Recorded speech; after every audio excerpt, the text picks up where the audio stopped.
She's the one child that is able to ascend to the throne that hasn't been banished from the Fire Nation. You got that from that shitty dialogue? No, I just made that up on the spot now. Okay, way to go.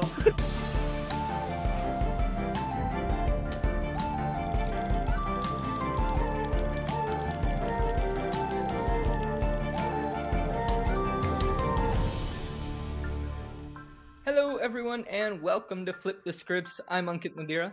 And I'm Stephen Nieman. And this week we are back. We are almost at the end of our journey watching Avatar: The Last Airbender, the Netflix series. It's been so long. Almost been 2 months. I mean, technically, Hunger Games took more time, recording-wise and reading and watching time. Because it's 10 movies and like 4 books. 5 movies, 4 books. Yeah, it was 5 movies, 4 books. 10 episodes. A whole lot. But it feels like, I don't know, this one feels longer in some situation. Oh, yeah, because it's 20 episodes. It's down to 8. And then, but like we did the math already, 8 episodes should have been the perfect amount of time to do the adaptation. But it wasn't. Netflix, you know. An adaptation was made, ladies and gentlemen. For context, ladies and gentlemen, strap in, because oh boy, do we have a lot of thoughts about this week's episode, which is episode 7, The North, and next week's episode, which is episode 8, which is our last episode of Avatar, until season 2 comes out.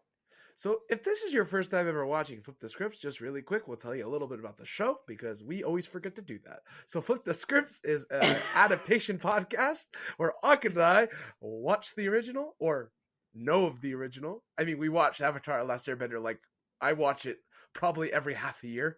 So I've seen it like so many times. I don't watch it that often, but I do probably watch it once every couple years. Because usually, like, I'll just meet somebody that, like, I hang out with a lot that hasn't seen it, and I'm like, sit down. I think I've watched it every year.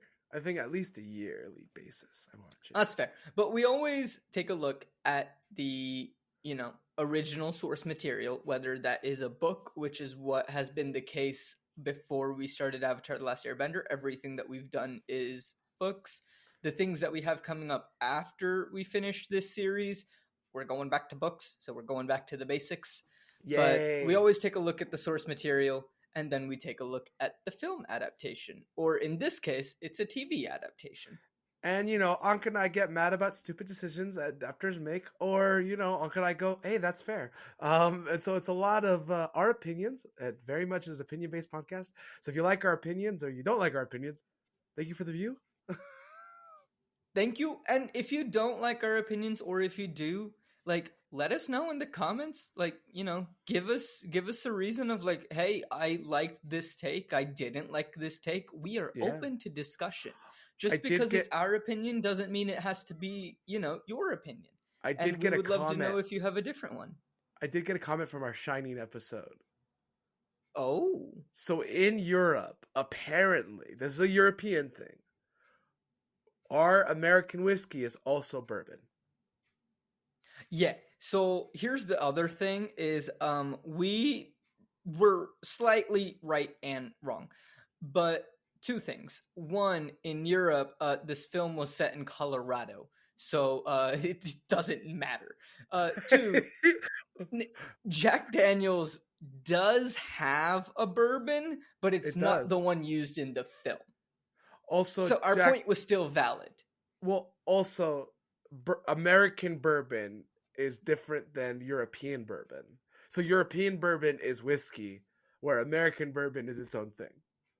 Sure. Again, the film is set in Colorado, so I'm sorry to the Europeans. I respect you. I love Europe. I lived there for 4 years. But it doesn't matter when the film isn't set in Europe. I mean, technically, we lived in the UK. They don't want to be Europe anymore. But okay, continue on. Point. We're not getting political on this podcast. Can we get to? It's been 5 minutes. Shall we maybe get to what we're talking about? Yeah, I mean, I was kind of stalling for a reason, but let's get to the North. All right, Ankit. It's time for Ankit fun fact time. Let's go. Woo! All right. So, fun fact: the director for this episode was Jet Wilkinson. Wonderful. The writers were Audrey Wong Kennedy. It was developed by Albert Kim. The story editor was Keely McDonald, and the staff writer was Audrey Wong Kennedy. So the staff writer and the writer, the same person. Interesting. They only had one person work on the script, apparently. It shows. So, Yeah. all credit to Audrey. She did her job, and honestly, I love the original so much that, opinions. But, credit to her. She's doing the best that she's given. Well, I don't know if you heard the news, but they fired the showrunners of Avatar, this series. So they fired all of them and are bringing in new ones for season 2 and 3. Hopefully it'll be better. Because it's not what Netflix wanted. Well, then why? Okay. I just wanted to put that out there. I found that out yesterday, and I was like, oh, so Akanai's feelings are completely valid. All right, and I don't even feel bad. Audrey, you didn't do great. Yeah. So, that being said, Steven, do you want to take a guess on what this episode was rated on IMDb? This was the worst episode in all of the series. I want to give it a 3.2.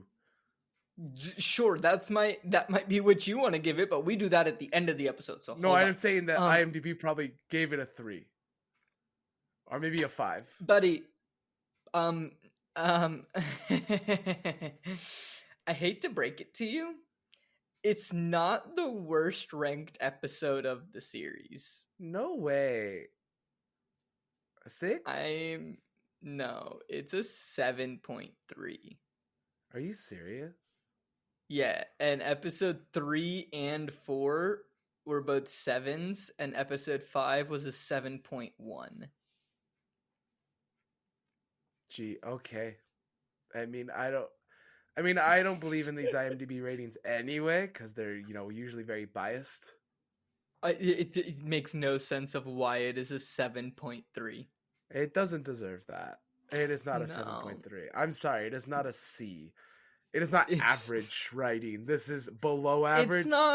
It's not even, there's the saying, C's get degrees, D's get you. I don't remember what it is. I know C's get degrees. What D's get you again? Kicked out? D's get you B's in the future? I don't know. It's not even a D. Yeah, let's continue. So, Ankit, now that we have all your fun facts, it's time for fun question time. There's already light. Who is your favorite waterbender? Not Katara. Okay, hold on. Important question.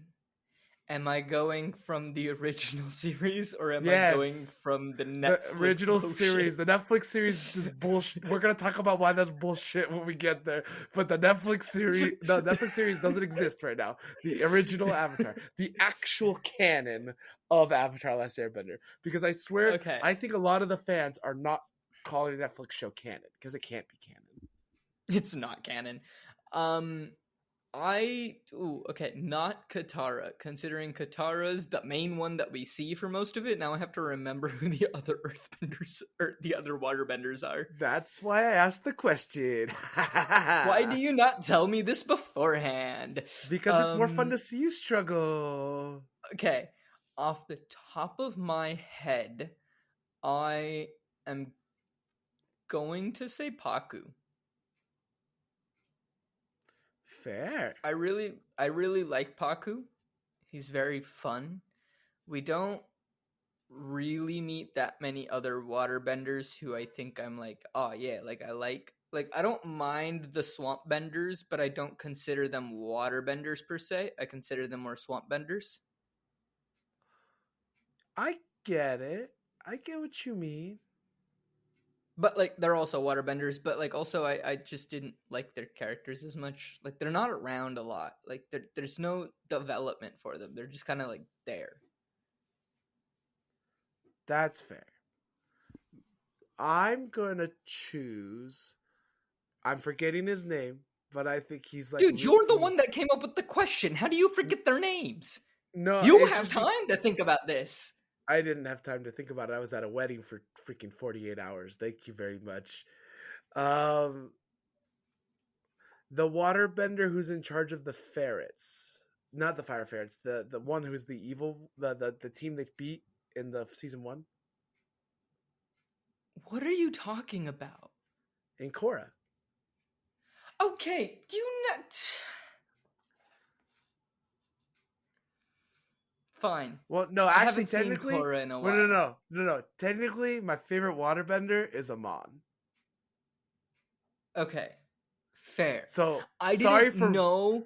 No. Hold on. I didn't know Korra was, first of all, fair game. Because you said, who's your favorite waterbender in Avatar other than that's part of the canon, sir. That's part of Katara? the canon. All right.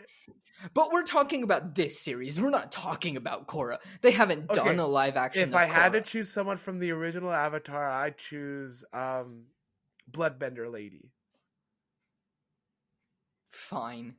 You liked 'Cause her? No, like I love the idea of her character. I think it comes at a point in Katara's growth where she needs to meet like an opposition, Oh, fair. and what she does for Katara's growth and the character growth that she has in that episode is like piece of resistance. Wee. Because actually having character growth for a character who's in the show is important, Netflix. Speaking of which, what happens in this show? Yeah. But what's the lady's name? The bloodbender. I'm forgetting her name. Hama. Please. Hama. Thank you. Yeah, Hama.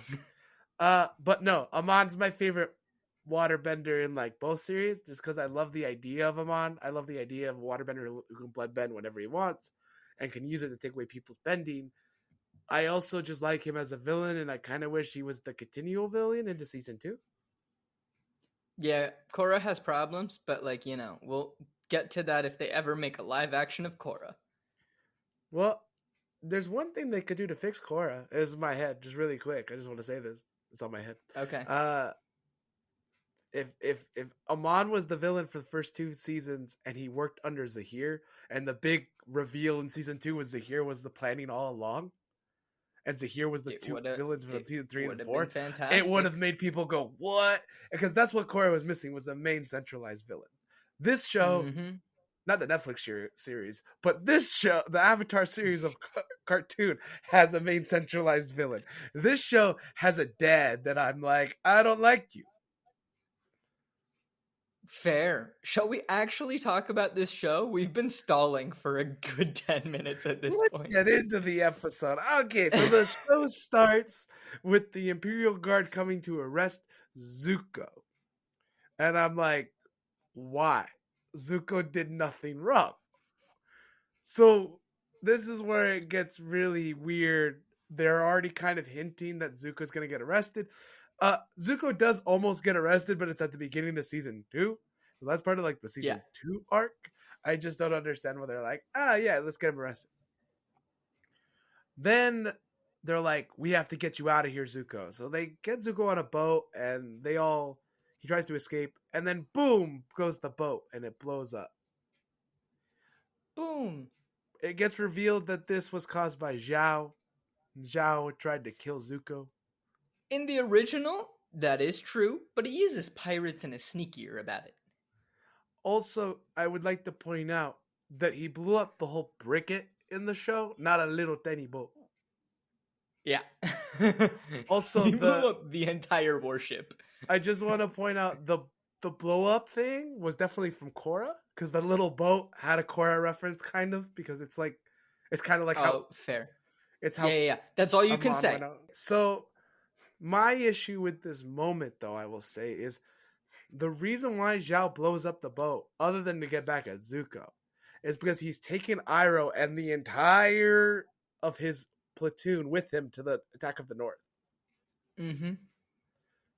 Except that doesn't happen here, and I don't understand. No. He decides to kill Zuko, then go to Iroh to make him join him. It's like, that was backwards. It, look, this entire show is backwards. Yeah. Then we cut to Aang, and he's talking to Sokka and Katara, and they're all, buddy buddy. They're about to arrive in the north, and Katara's like, "Yeah, Team Avatar," and I'm like, "You just That's took Sokka's line. That's Sokka's line. Sokka named the Team Avatar. You Yeah. can't steal Sokka's legacy like that. How dare you? Literally." Just because you didn't give Katara any character growth in the show doesn't mean you could give her Sokka's. Yeah. I mean, they took away a lot of Sokka's as well, but he at least has a little bit of character growth in the show. Right?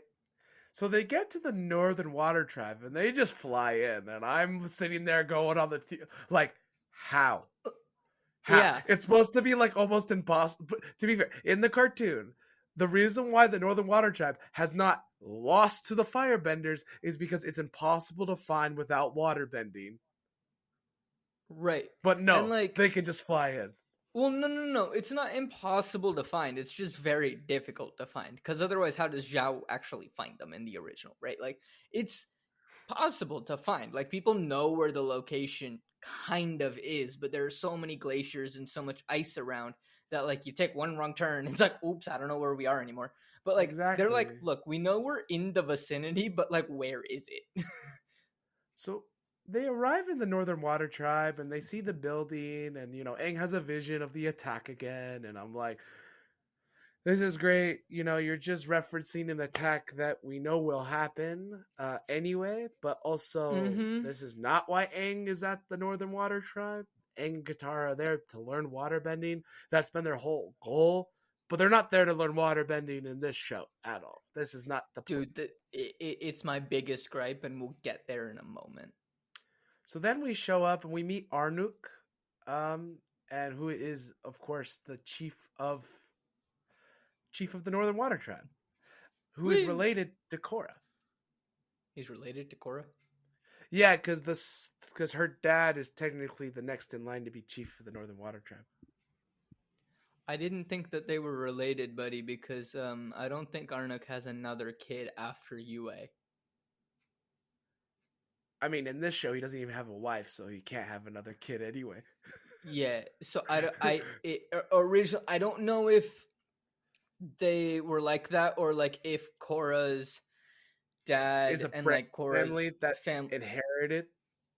Yeah, maybe? like if it's an uncle kind of situation or something like that, because that's never explained in Korra. Think there is a theory that Yue and Korra are related. I think there is a theory that they're related. I think they're related, but I don't think it's like Yue is Korra's aunt, if that makes sense. That's fine. Like, so, I do think, like, they're related, but it might be like, oh yeah, like, Korra's dad is this chief's like nephew or like cousin's kid or something like that. Like, yeah. So Aang's like, hey, the Fire Nation's gonna come here, and they're like, oh, we know war's coming. It's fine. I did appreciate that. I did appreciate how the adults were like, yeah, we know this. Thank you. Yeah, the writing still made me mad though. It was like, what was no, the point writing made me mad, but I did chuckle at the fact that they were just like, okay.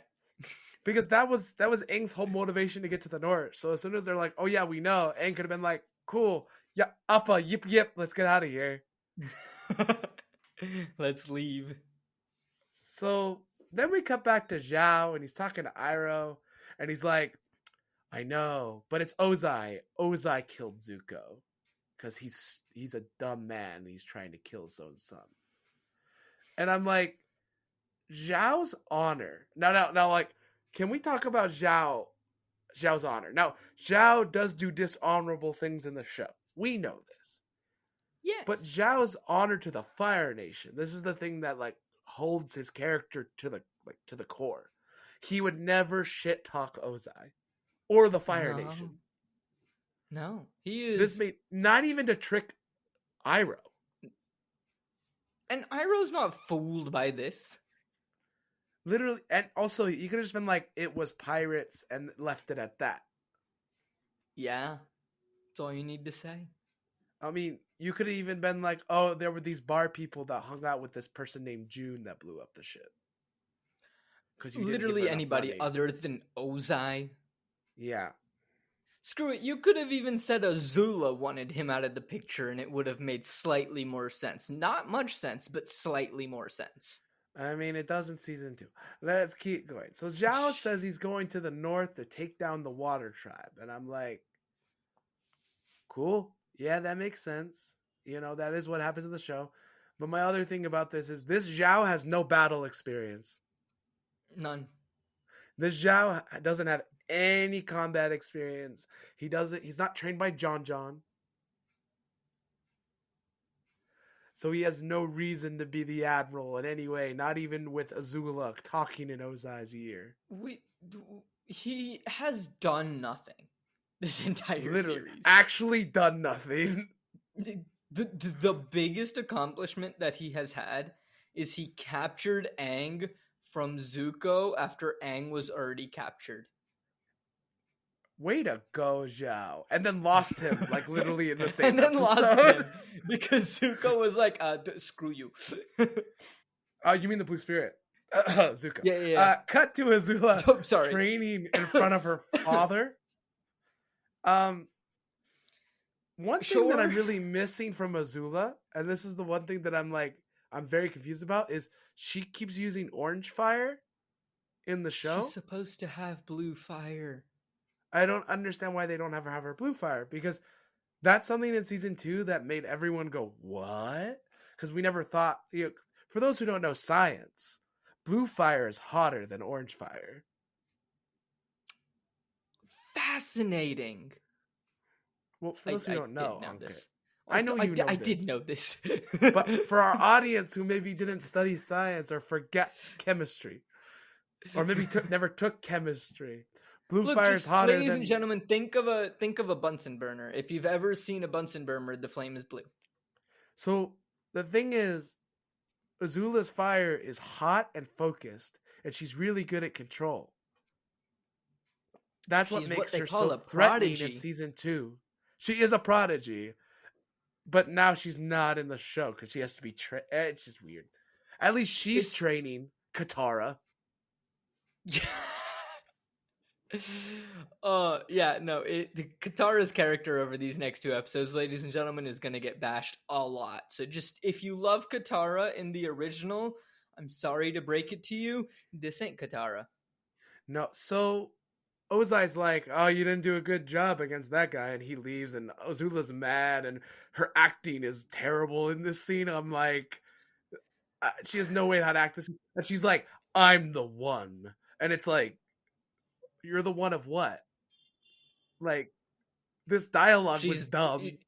She's the one child that is able to ascend to the throne that hasn't been banished from the Fire Nation. You got that from that shitty dialogue? No, I just made that up on the spot now. Okay, way to go.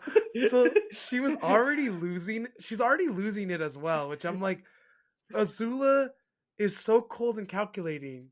You can't have her lose it here, because when she loses it in season 3, you're going to be really mad at yourself because it's going to be lessened. Hey, Steven, stop spoiling things in future seasons. Okay, sorry. Spoiler alert. How many times do I need to tell you this? I also wrote she's not a prodigy. It's bullshit. So, moving on. We cut to the feast where Sokka wants to talk to Yue. And Aang is thanking Katara for everything. So, Sokka's trying to... What has Katara done to this point to deserve thanks? She been there. Okay. Other than the moment she ran away with Jet. Let's be honest, Sokka's done more in this series for Aang than Katara has. You ain't wrong. Paku then comes over to talk to Katara, and she's eager to learn from him and ask her to teach him. He says, no, you will train with Yagoda, but he doesn't explain that she's going to go learn healing instead of water bending. Yeah, I didn't like this. It's like, no, keep that there for Paku. Like, I don't understand why they took, because this does get explained a little later in this episode, so it's Of not like, course. you know, too big of a spoiler. But what's the woman's name again? Yagoda. Yagoda. So she's the one that explains to Katara that, no, women here only use their waterbending for healing and they don't fight. And it's actually Paku in the original, and I don't understand why they changed it, other than potentially, and this is my best guess, is they didn't want it to seem sexist.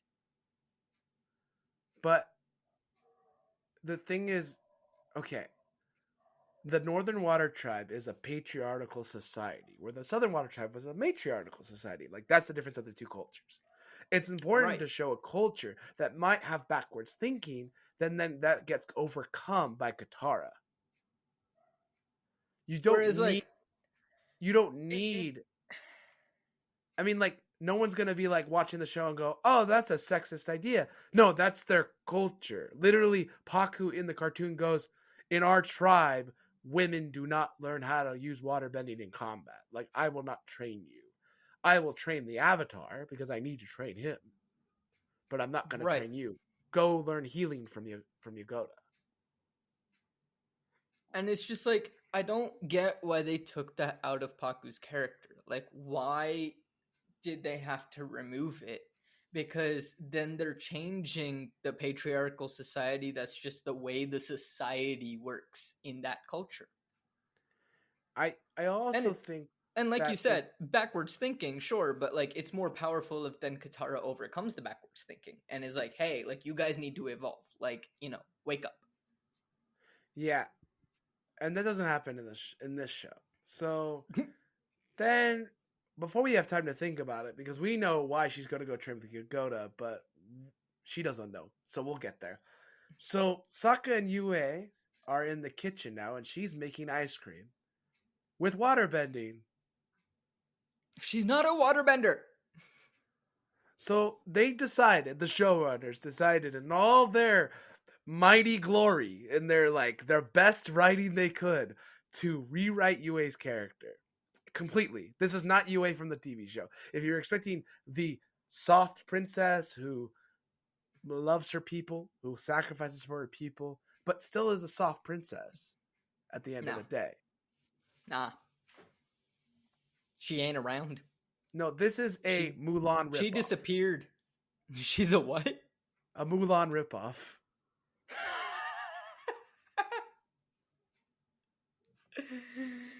Oh, that's good. Because That's because good. because this is a Rachel Ziegler Snow White situation again. This is a person who who Hollywood or Netflix has decided, no, we can't have a soft princess. Princesses are bad. She has to be a priest or something. Mm. Because it's wrong to show this patriarchal society in a TV show. It's look, here's the thing. Like with patriarchal society, it's like, yeah, like if you look at history, every single society has been patriarchal.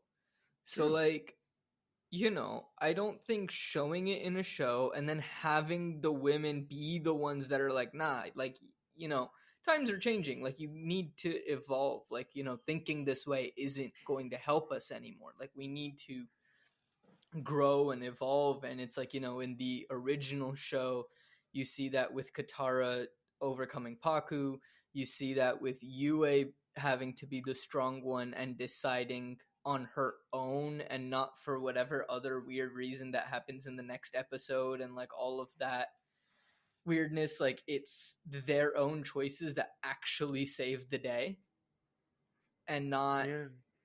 how it's kind of portrayed this way, where it's like, oh, like it kind of just feels like rather than women having power, they're trying to force like a woman power moment. And it's more impactful, I feel like, if the woman just has power naturally. You don't need a moment to show that. Exactly. So I wrote Yue's weird. Not the same. It's not the same character. Um Sokka and her then talk about the responsibility to their village. And which is, something that Sokka's always been passionate about. But then Sokka's like, I think I know you. And I'm like, I don't know where this is going to go. It does go I was somewhere. confused. So then Han shows up together, and I'm like, oh my gosh, here's Han. Yes, please. Let's have the Sokka versus Han thing. No, they become best friends almost immediately. Yeah, okay, so this is how you know that the episode is just wild. Is the fact that in this entire episode, Han is my favorite character, and he's nothing like the original, but he's the best thing about this episode. Literally, I agree. So as Han walks away with Yue, Sokka notices like a the It's like a gem on top of bracelet charm on top of her thingy. hair, and it's the same that the fox had that he met in the spirit world. Sure. Which I'm like, Because apparently Yue can now be a spirit as well. Dude, it makes no sense. so we'll get there.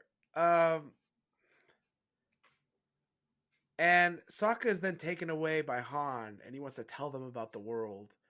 Pakku and the chief are disappointed with Aang. We cut to Aang and the chief and Pakku. They're disappointed with Aang and his lack of knowledge in the other disciplines. They're like, how have you not mastered the other three elements yet? Well, maybe because the avatars he talked to didn't go, hey Aang, you need to master the other three elements before the summer solstice and the Fire Lord comet comes a knocking.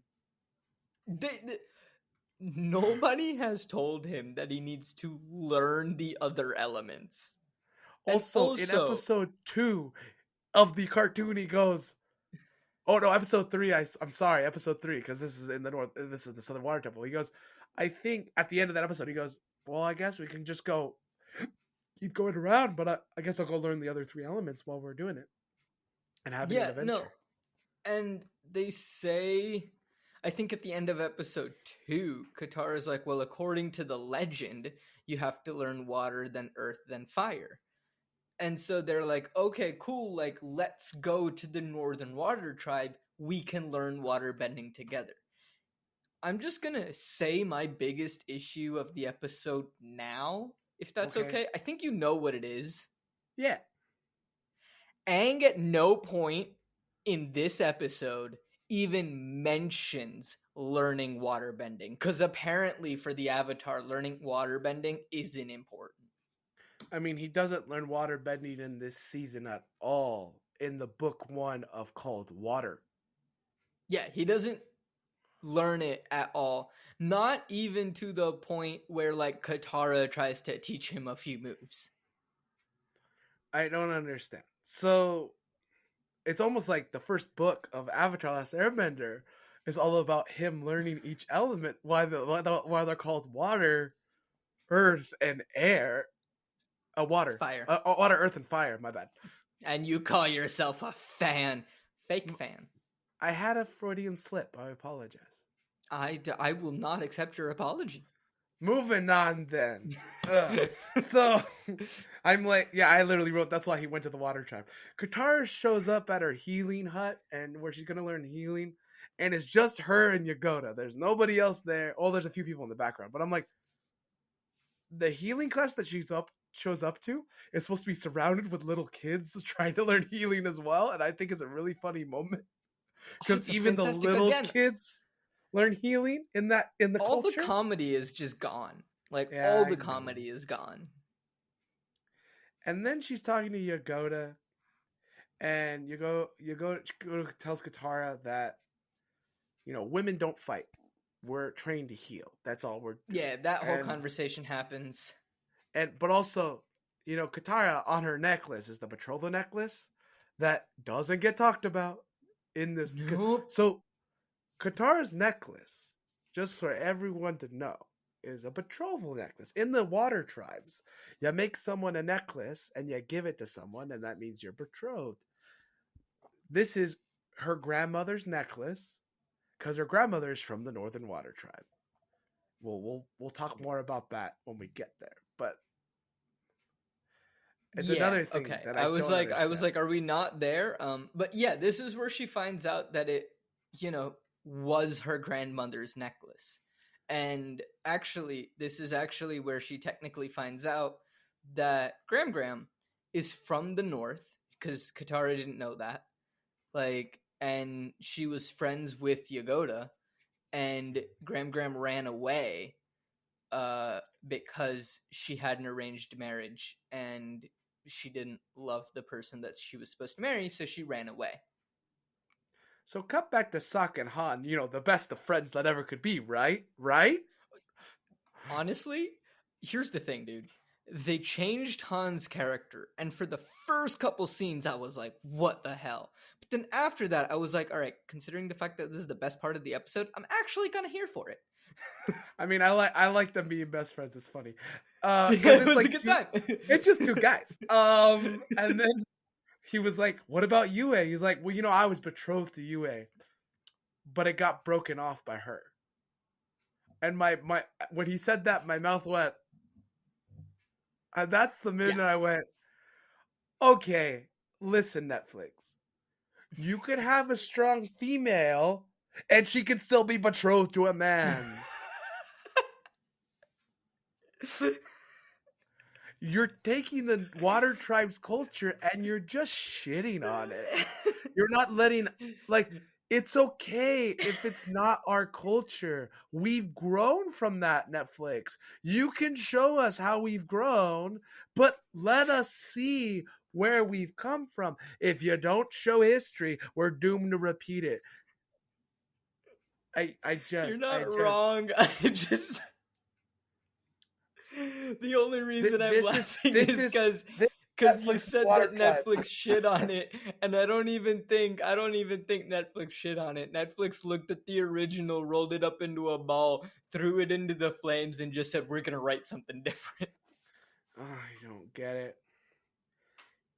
We then cut to Aang and Yue for some reason, and Yue's taking him to the statue of Kuruk, which is in the Northern Water Tribe. Which, Which like, there he is no doesn't show statue. up until the very end of the entire series, and he has a 15-second scene. So I thought Kuruk was Southern, and Ankit and I already talked about it, so I'm gonna skip it. I But think we talked about it offline, or did we we talk talked about about it it in the last offline. episode? We talked about it offline. But my thing is, Kuruk was a terrible avatar. They would not build him a statue. He didn't do his job. He wasn't. No. He wasn't terrible. It's just like he was like just kind of like an avatar. There wasn't really a whole lot going on. Like there was no reason to build him a statue. So then where Kuruk and Aang are talking. So he's finally talking to Kuruk. And Kuruk and Aang is talking about Aang's responsibilities to the world. And it's like, how many times do we need to hear another avatar say this? Because I feel like Kyoshi said the same thing, Roku said the same thing, and now Kurik's going to say the same thing. But none of them actually talk about the actual responsibilities of the avatar being the bridge between the spirit world and the physical world, learning all four elements, maintaining peace. No, that sounds too complicated. He just needs All to they blow say shit is you up. shouldn't have friends. All of they say is you shouldn't have friends, and that's bullshit. Because all of them had friends. Yeah. Kuruk then talks about fighting dark spirits and how Ko took his woman's face. And I'm like, well, you guys have ruined that because Ko didn't take faces. It doesn't make sense. Yeah, Literally, also, the continuity between their own episodes isn't there. No, it's not. Also, Ko and Roku never fought each other, and you've taken Kuruk's story, gave it to Roku, so you make Kuruk's story less impressive. Yeah. So, and then I said, what? It's the bullshit of the Avatar walking alone. What is the bullshit of the Avatar needing to walk alone? None of the Avatars have walked alone in the history of Avatar. Nope. I mean, Juan maybe did, and he was the first Avatar, but Juan also could talk to... still Well, had friends on both sides. well, that's what I mean. And also, he could still talk to. Spoiler alert. Skip ahead 2 seconds. He could still talk to Rava, the Avatar spirit. Yeah, but like, he still had friends in the spirit world and in the human world. Like, Sokka then shows up to talk to Yue while Aang is in the Avatar state talking to Kuruk, and he's like, she's like, I was the fox you saw in the forest in the spirit world, and I'm like, this is dumb. yeah, because Yue can go into the spirit world wherever she wants to, because that makes sense. And be a fox for some reason? Sure. I Because mean, that doesn't cause a continuity error later. There was like the Young Shi-Chin library, because we've already met Young Shi-Chin technically in I mean, I don't know what they're gonna do in season 2. They can't. What? Right, has we did meet that bird. But it has 3 foxes. He has 3 Sure. like foxes that help him. There's a theory that one of the foxes is Yue. Okay, fine. But like, how is she the thing that happens at the end of the next episode and a fox? She can't be both. Netflix. So Yue then tells Sokka about being a spirit. She says she can visit the spirit world wherever she wants. He then shares with her how his dad, like what he saw in the spirit world, and how his dad was disappointed with him. And she says, Sure. Your heart is what makes you a warrior. And she then says, I've always wanted to meet the boy of my dreams, and Han is not the boy of my dreams. And then she kisses Sokka. Yay. Love. I mean, like, good for Sokka. But like, hey, Sokka, run. Yeah, their relationship doesn't make any sense. And that is where we're going to take our snack break. Okay. Hi, this is Stephen. Thank you for watching Co-op Forge. If you like our content, wish to support our editing staff or all, please subscribe to our Patreon and link down below. You'll get bonus footage and many other fun activities out of it. In our description, you'll also find links to our social media, where we'll post about our new episodes. Flip the Scripts is every Friday, Seattle Across the Pond is every other Thursday, and Post Finale is posted every Wednesday. Thank you for watching. Now back to the main episode. All right, we're back, everyone. Kuruk then says, there is no Team Avatar, and you must be alone. Again, this has been said to Aang again and again and again. And I'm so tired of this message. I'm sick and tired of the message, but I do appreciate Aang just being like, you're all dumb. But also, like, they all had a Team Avatar. Literally, Kyoshi had a Team Avatar in the comics. Roku had people who trained him and went on his journey with him. Like, every now and again you hear of like a story that like, the Avatar takes a journey on their own, and it's like something that they gotta do on their own, and it's like that happens every now and again. But like, the majority of the trips that they take, they're not alone. Yeah. So Aang wakes up, and then Aang shares with Yue and Sokka that how he has to do this all alone. And then Katara then goes to confront Paku, where against the tradition. Yeah. Katara is mad. Oh, so she talks to Aang about it, and Katara's mad at Aang because he says maybe we should listen to their traditions and not rock the boat. And Katara's like, F you, Aang, you're part of the problem now. And I'm like, all right, whatever. Sure. So he's really trying to separate himself from his friends in the show now. So we cut the Zuko ship, where they're talking about... Sorry, cut the Zhao ship. I apologize. Zuko ship blew up. Zuko's dead? What are you talking about? He blew up on a little dinghy. We cut the Zhao ship, where they're talking about what they will call them. And what Zhao will be called when he takes over the North. The North Killer, the Sea Master, whatever. Zhao says he has destiny on his side. And I'm like, we're kind of showing Zhao. The acting is still terrible. But like, it is still like close enough to Zhao in the show right here.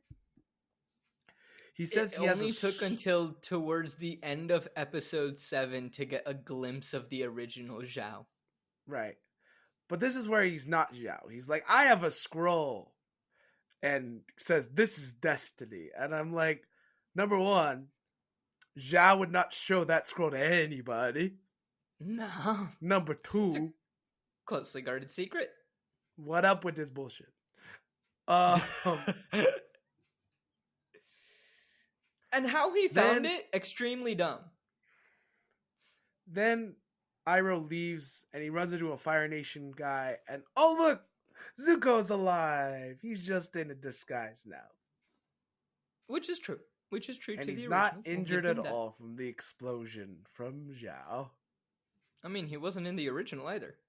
He had like a scar around his eye in the original. Other Oh, eye. okay. Not Sure. Not the eye that already has a scar.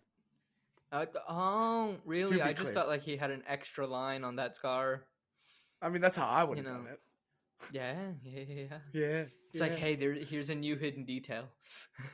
He says his plan is to go after Aang. And that's it. We cut back to Zhao, and Zhao's talking. He's like, I'm working with someone very important in the Fire Nation capital. And Why would you reveal this? We cut back to Azula, who denies the fight, and she sees the challenges her father with lightning.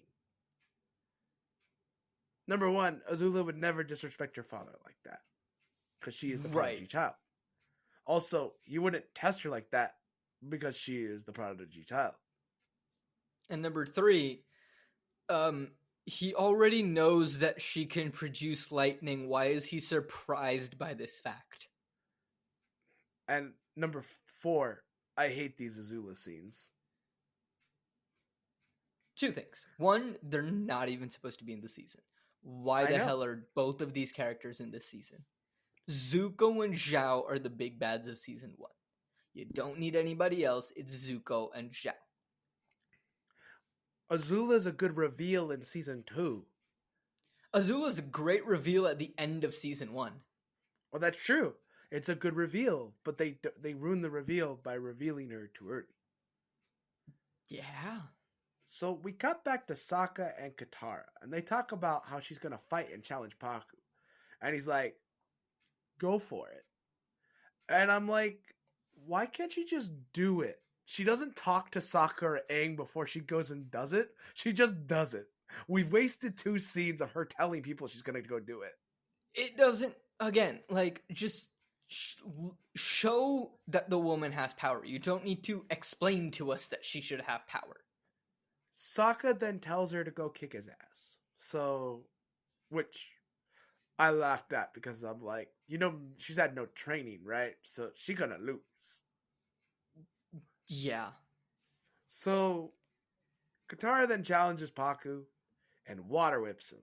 So this is very much almost close to the show. The choreography is very similar. If you want to watch a really good fight, watch the one from the show and then come back. Not the Netflix show, but watch the one from the cartoon. Yeah. So it's they do some close. hand-to-hand too in the middle of the waterbending fight. Because why not? Because I thought The CGI budget. The CGI budget was too much. Apparently, 15 million per episode wasn't enough money. So they have an epic battle. Pakku, who has refined waterbending, versus her unrefined. And they do ice, and this was the moment where I knew the CGI budget ran out because the ice looks so fake. I think the ice looked more real in Batman and Robin. George Clooney nipple Batman? Yes. Okay. That's legitimately the only way I know that film. I have never seen it. Arnold Schwarzenegger is Dr. Freeze. Mr. Arnold Freeze. Schwarzenegger's in a Batman film? Yeah, he plays the villain in the Batman and Robin against George Clooney. And he he makes makes a bunch of while ice talking about puns. Avatar: The Last Airbender. He makes a bunch of ice puns. He's like, let the Iceman come it. Ice to meet you. I like so that one. Bad. You like that one? Yeah, I like that one. That's a good one. I hate you. We're going to watch I this know. movie just to hate on it. I mean, like, I mean, technically it's an adaptation. No. I am putting my foot down on that one. You make me suffer on this podcast, and 95% of the time I go along with it. I am putting my foot down on that one. I will Fine. watch the film with you for fun, but I am not doing it for this show. Paku then says, I won't let you fight. She just wanted him to train her. I don't understand. But No, because everyone no one talks about training in this but entire thing. but everyone else other than Paku walking away is like, oh my gosh, Katara did so well. She's amazing. Look how she stood up to a master. She's a master herself. No, they don't say that yet. You can't give her that title yet. I know, but they are basically praising her in front of Paku. And I'm like, also, you Paku know has what was much more respect in the community than that. And also, can I talk about the thing with the necklace? yeah, I was about to, but go for it. Oh, okay. So in the original, remember that necklace that we talked about, ladies and gentlemen, a little while ago? Of like, it was Graham's necklace and she ran away because of the whole arranged marriage thing. Somewhere in the fight, Katara's necklace falls off. Don't ask me where. I don't remember exactly where it falls off. But It's the ice cut from him. oh, sure. Okay, cool. So Paku, as he's walking away, sees the necklace, recognizes it, and says, "My necklace." And Katara's like, "What are you talking about? That's my necklace." And it's then revealed that Paku actually carved that necklace for the love of his life, who is Graham. And so that's when Katara realizes, like, oh, you were supposed to marry my grandmother, but she didn't love you back. It was an arranged marriage, and she wasn't gonna let your stupid rules in your tribe dictate her life, so she decided to run away instead. And through that, Paku has character growth. And he actually decides to train Katara with Aang. Right? Because he's like, Because okay, you put up a really good fight, and, I guess you make a valid point. Like, she did run away for a reason, and it's like, maybe our society does need to evolve. and it's almost like that one moment just showing growth is more important than no, bad man's still sexist at end of episode. Yeah. So then Aang and Katara and Sokka are talking because, nothing happens to Katara after the fight. She doesn't gain anything from that fight. That's my other No, issue. She doesn't gain anything from that fight. she just Aang fights. says, I can't protect you and I have to do this by myself. And again, this is BS. But they have a power of friendship moment. And even Momo gets a moment. And then the Fire Nation shows up. Yeah, again, does the Avatar not need to learn waterbending? Like, is that not a thing that anybody thinks about at any point? Like, hey, maybe, just maybe Aang should try to learn some waterbending before the Fire Nation shows up. If he doesn't know any, it Nah. might help. Nah. Like, you're telling me Why? Paku, who's an elder, didn't think of this, the chief didn't think of this, Aang didn't think of this, Katara didn't think of this, screw it, even Yagoda didn't think of this, like, nobody thought this was a good idea? Nah. Okay, Ankit. So, we've now watched the entire episode. What would you rate this episode as just an episode, not an adaptation? The frickin' 3. Yeah, I'd give it a 3-2. It was just, it didn't make any sense, and there was so much filler that just wasn't needed. What would you give this episode as an adaptation? A -5. We can't do negatives on this show. I think that breaks our scale. 0.5. No, I'd give it a 2. But yeah, okay. Wow. No, I mean, really, What is the same? What is the same? They had To stuff give it in a 2, what is the same? a little bit of Zhao for 2. That's why I gave it a 0.5. You know what? I'll agree with you on the 0.5. I'll change it. 0.5 for adaptation, everyone. Because here's what I had, right? It was 0.25 for a little bit of Zhao, and 0.25 for Zuko actually stowing away on the ship. Those are the only 2 things that I can count in this entire episode that were similar to the original. How many episodes are we in the Northern Water Tribe? 3. in the original show, 3. right? So So in an that's about hour, no, in an that's about an hour of hour content in the, stretched because into each two. episode is 21 minutes and then like a minute Yeah. of credits, right? So in 1 hour of content in the Northern Warrior Tribe in the original, they do much more character growth, much better storytelling, much better everything Yeah. in compared to the 2 hours that they have between episode 7 and episode 8. Netflix. Thank you for firing your showrunners. Yeah, hey, if you hire good people, please. Look, like, and I want nothing but success for these showrunners, right? Like, I want these shows to exist. I want them to have a fruitful career and, like, things to go well for them. Like, I'm not wishing ill on anyone that has No. worked on this. Like, I respect the work that needs to go into this, and I understand that sometimes decisions are above their heads to make as well. Like, I understand that, and sometimes it comes from the studio, and it might not be the showrunner's decision of a reason change has to be made. I get that. But again, as I think we were saying in the last episode, even though with like the Percy Jackson series that came out recently, we still had issues with it. But the characters, the essence of the characters was the same. The characters aren't even the same people in this show. Like, they're completely different people. The only character that is slightly the same is Iroh. So, that's why, again, I'm not attacking the showrunners. I think, like, they're trying their best under the circumstances, but it's just not a faithful adaptation. And that's what's hurting the show more than anything, because you're losing any fans that saw the original, might have been excited for the live action.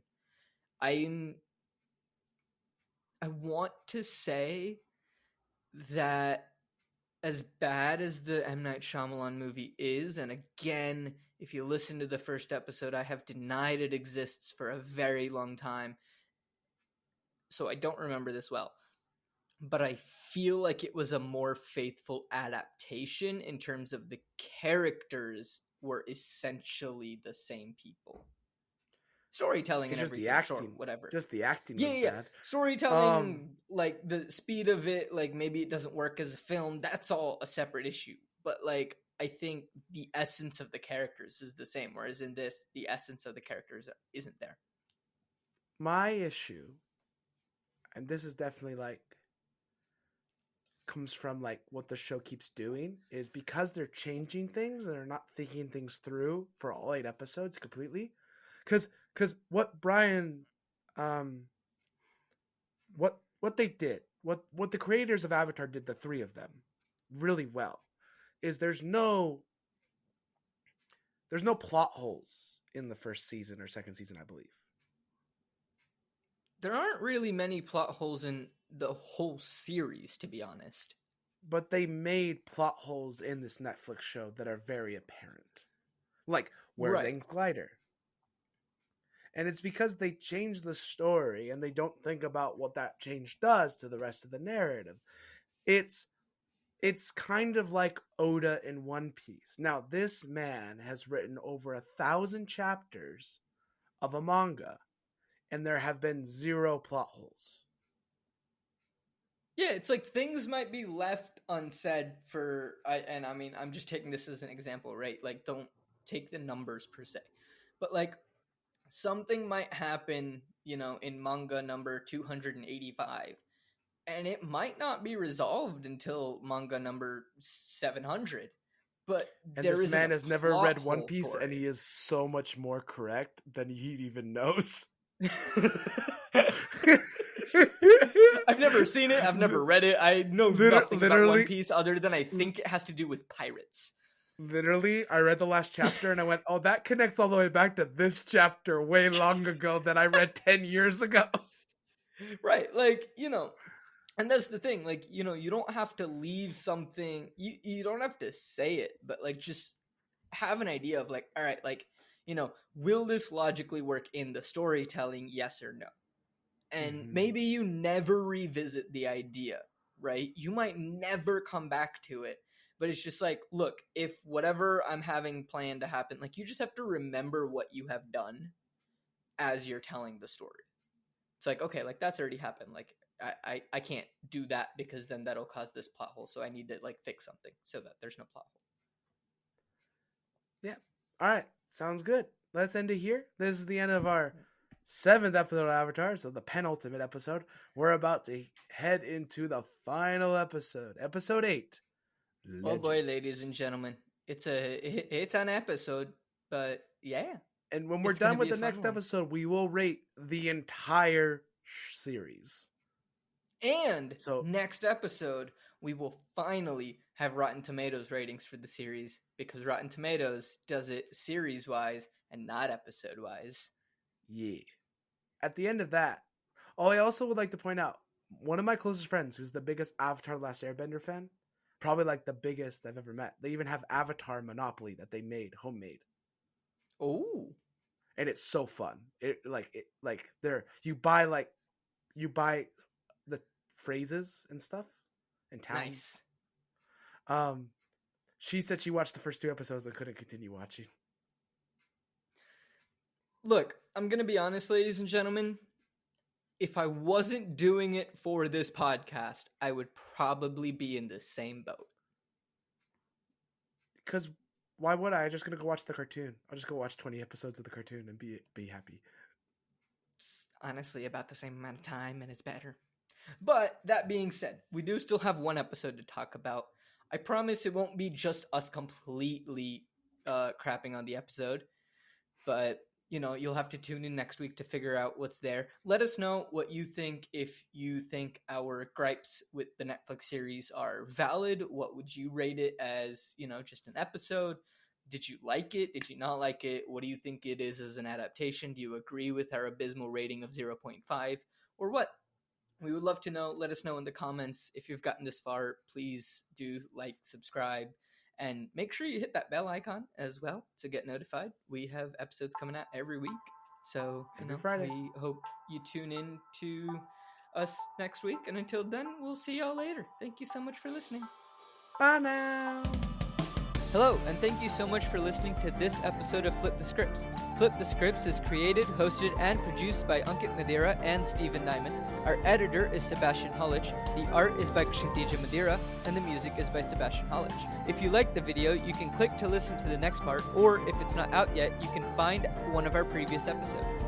Or if you want to check out some of our other content, here's a fun video from another one of our shows. Don't forget to subscribe, hit that like button, comment, and hit that bell icon to get notified of all of our content when it releases. Subscribe to our Patreon if you want bonus content. Links to all of our social media and Patreon are in the episode description down below. Thank you for supporting our content. Come back next week for more shenanigans from Co-op Forge. New episodes for Flip the Scripts release every Friday, Seattle Across the Pond every other Thursday, and post finale every Wednesday. Thank you so much for listening, and we'll see you soon. Bye now.